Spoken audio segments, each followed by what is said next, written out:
Hi, welcome to Dee Dee's Place. I'm Dee Dee, and today's story is called Max and the Big Fat Lie. This is a book about telling the truth, and this is from the Building Christian Character Library, and the author is Michael P. Waite, and the illustrator is Gary Trousdale. Remember, the illustrator is the one that draws the picture, and the author is the one that writes the story. And the author dedicated this book to his nieces, Mary and Hannah. And the illustrator dedicated this book to my friends and family and loved ones, and of course, to the people with the good sense to buy this book. That would be me, because I bought this book. This is one of my granddaughter's favorite books, and so it's fun for me to read the books that I know she loves. All right, let's get started. Okay. Max's friend Stevie had just got a movie. Slime Gobs from Space was its title.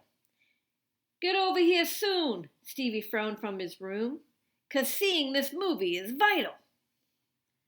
Max wanted badly to see this great movie.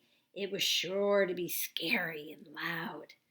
But Mother and Dad would think it was bad, for movies like this weren't allowed.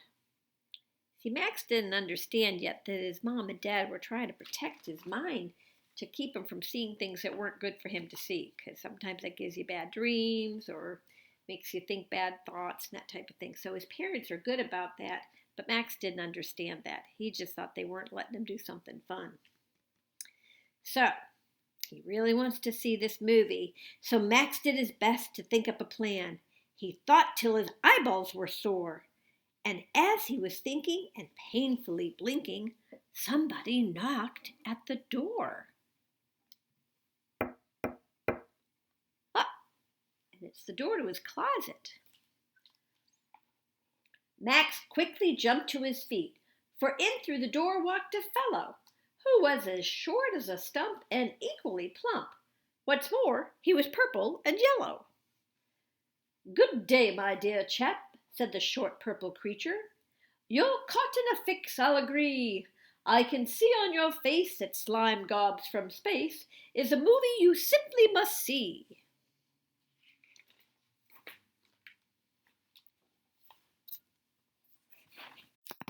My name is Sir Fib, and I think that you'll find my services tend to be handy. Please do not question, just take my suggestion. A wee little fib would be dandy. Now, go tell your mother you're going to Stevie's, but change the show's title a bit. Pokey the Cow is a flick she'll allow. Now, go do your stuff. This is it. So, of course, Max's mother was truly delighted. Pokey the Cow would be swell. It sounded so good that if Stevie's mom could, the two moms might watch it as well. Except that's not really the movie that Max was going to watch. He was lying to his mom.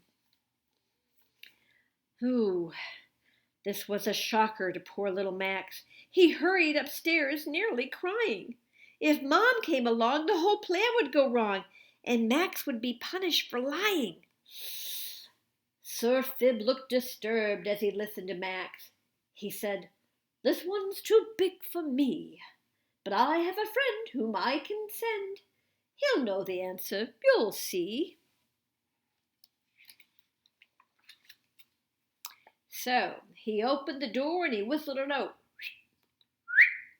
It just took a second, not more, for a tall, lanky guy with a dark, shifty eye to quickly slip through Max's door. Look at this guy, huh? He's a real character. Yo, kid, said the guy. I'm Cleaver Deceiver, and Fib here has told me your story.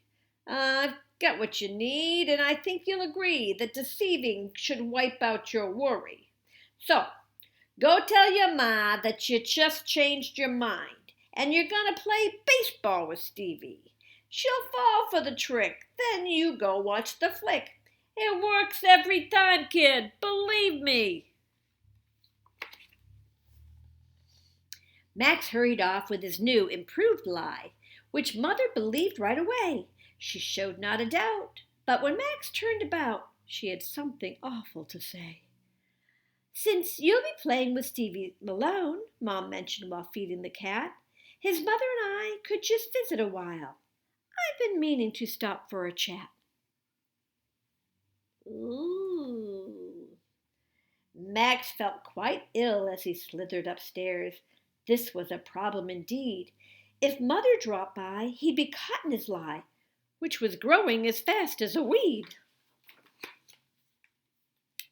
Cleaver Deceiver turned terribly pale when he heard about Mother's new plan. "She's a foe I can't beat," he cried in defeat, "but I know a fella who can." He leaned out the door and, peering both ways, he yelled out, "Hey, yo, big fat lie!" And soon came a rumble, a thump and a stumble that felt like a train rolling by. The creature was giant, all green and red spotted. It just barely squeezed through the door. When it sat on the bed, the whole house shook instead, and the mattress sank down to the floor. Look at this guy. "So this is the kid with the problem," it said. "A problem that I'll take away. My name's Big Fat Lie, and I'll tell you why. It's because I know just what to say. Go tell your mother that Mrs. Malone has got the Mongolian measles. Their phone's disconnected, her toe is infected, and the house was just treated for weasels. Tell her you'd much rather pedal your bike. Then have your mom give you a ride. Then she won't know where your boys really go, watching the slime gobs inside. It's a great plan, yeah." Okay, so, plodding his way down the stairs, Max recited. He practiced his new big fat lie. His kneecaps were shaking, his stomach was quaking, but he had to give it a try. "Mother," he said, as he tried to stay calm, "I fear that there's been complications. Mrs. Malone is no longer home. She's gone off to visit relations. Their phone's disconnected, their poodle gets sick, and their house was attacked by a shark. So Stevie and I have just changed our minds. We're going to ride bikes in the park." Stevie had already set up the movie by the time Max snuck up to his room. They pulled down the shade and built a blockade, and the room was as dark as a tomb.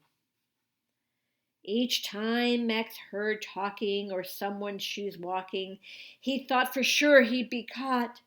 He was in such a worry, the movie seemed blurry. It wasn't such fun as he thought. He's kind of scared. I think he feels pretty bad. Oh, whoa, what is this? Max thought he felt someone's breath on his neck, so he turned and he got a surprise. It was Sir Fib and Cleaver, that clever deceiver, but the breath that he felt was the lies. After a while, he could take it no more. He jumped up to his feet in a panic. He raced his bike home, but he wasn't alone, for the weight on his bike was titanic. Oh, look who's on his bike. On the back of his bike were Sir Fib and Deceiver, and heavier still was the lie. "Whatever you do," said the lie, turning blue, "don't look your mom in the eye. Tell her you were attacked by a tiger and trapped in a telephone booth. The Martians invaded, the planet was raided. Just make sure you don't tell the truth." "Get lost!" shouted Max. "I don't need all your lies. The truth will work just fine for me. I'm finished with lying and sneaking and spying, so you guys just might as well leave." Ooh.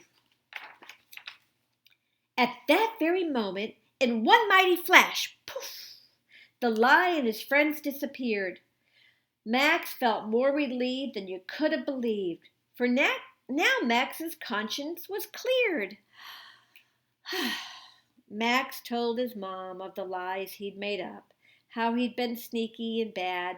He said he was sorry and she needn't worry. He'd learned from the lesson he had. Well, Mom never did let Max go see the slime gobs, though once in a while he still taunts her. But Max doesn't lie, and we all know why. A lie's like a big, ugly monster.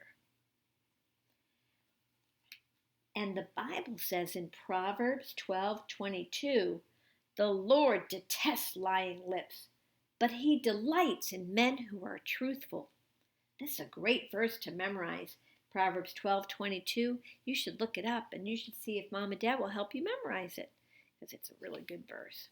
So there's that old yucky big fat lie. I hope you don't tell lies. All right, that's Max and the Big Fat Lie. Thanks for tuning in. See you next time.